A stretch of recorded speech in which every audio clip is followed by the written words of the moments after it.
The Holy Gospel according to Matthew, the 17th chapter. Glory to you, O Lord.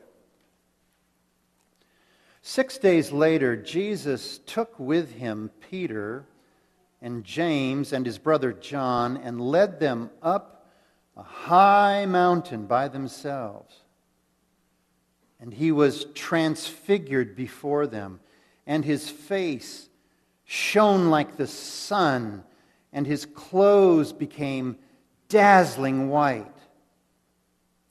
Suddenly there appeared to them Moses and Elijah talking with him.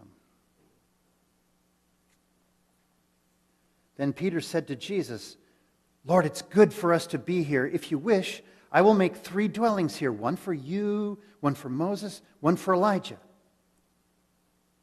While he was still speaking, suddenly a bright cloud overshadowed them, and from the cloud a voice said, "This is my Son, the Beloved. With him I am well pleased. Listen to him." When the disciples heard this, they fell on the ground and were overcome by fear. But Jesus came and touched them, saying, "Get up. Don't be afraid." And when they looked up, they saw no one except Jesus himself alone. As they were coming down the mountain, Jesus ordered them, "Tell no one about the vision until the Son of Man has been raised from the dead." The Gospel of the Lord. Praise to you, O Christ. Please be seated.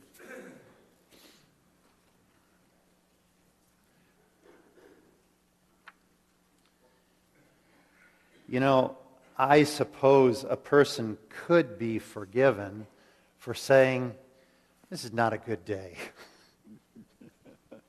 A person could probably be forgiven. I mean, what was the temperature last night? -6 degrees. Oh boy. Blowing snow. You shovel it once, and then you got to shovel it twice. Gray sky. Bare trees. A person could be forgiven for saying, "This is not a good day." The disciples were walking with Jesus up a high mountain.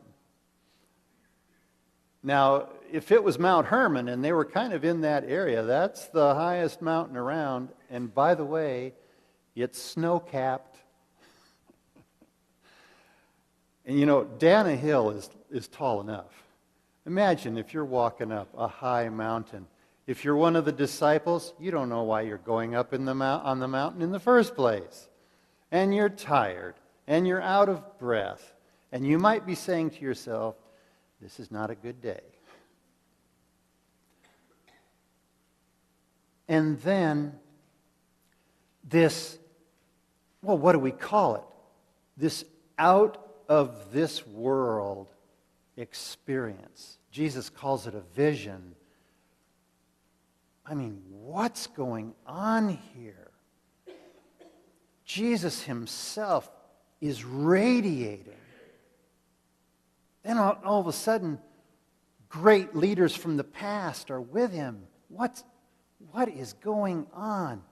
A cloud, a voice out of heaven, out of this world. Totally out of this world. Did it last a second?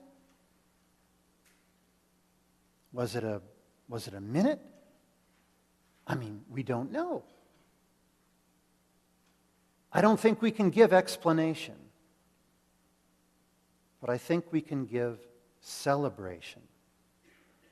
Celebration for this moment when it all became clear. And I wonder if the disciples at the end of this experience, we're able to say, this is a good day. This is a very good day.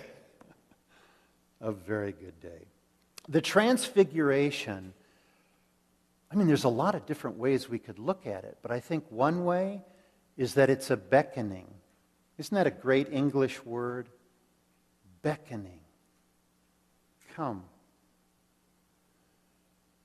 Come see the world in a whole new light. Come see everything. Come see every moment in a God-saturated way. Come. Come. There is no ordinary tree.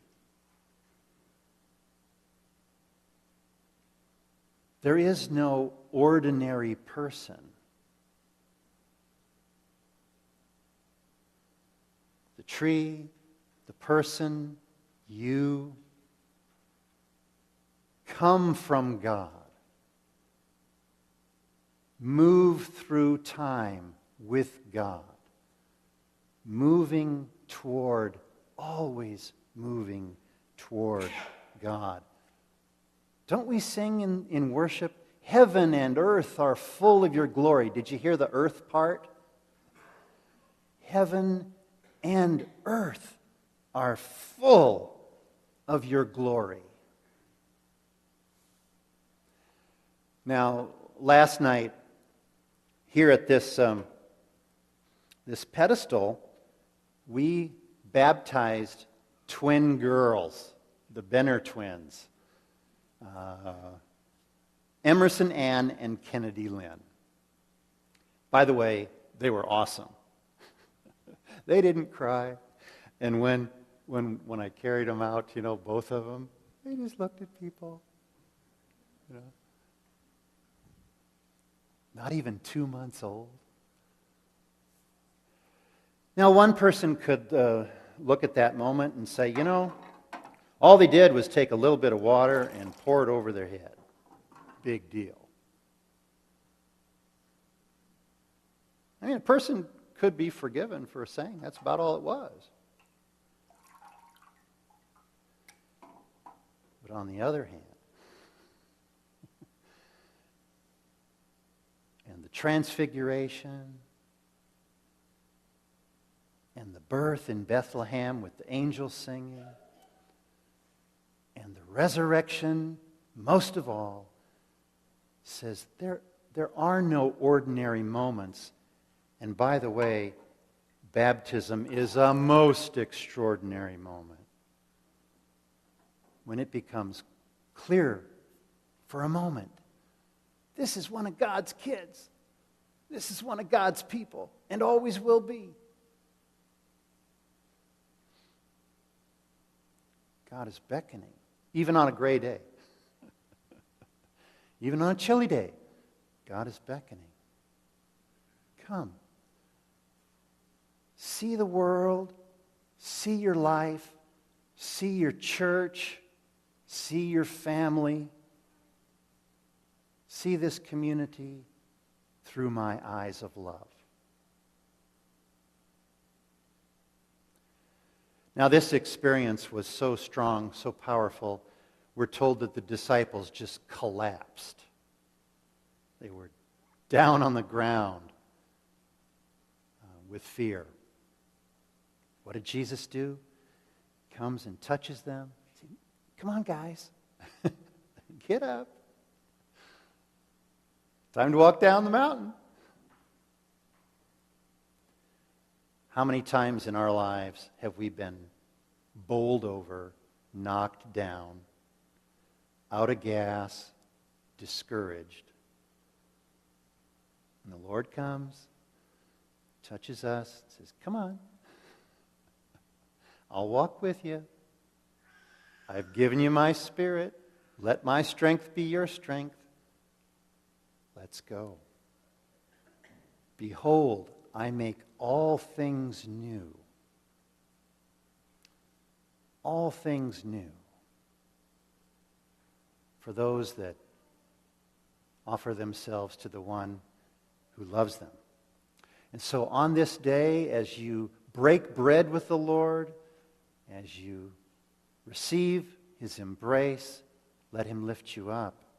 Let your own life be lit up by the presence of God. So God bless you today. It is a good day, right?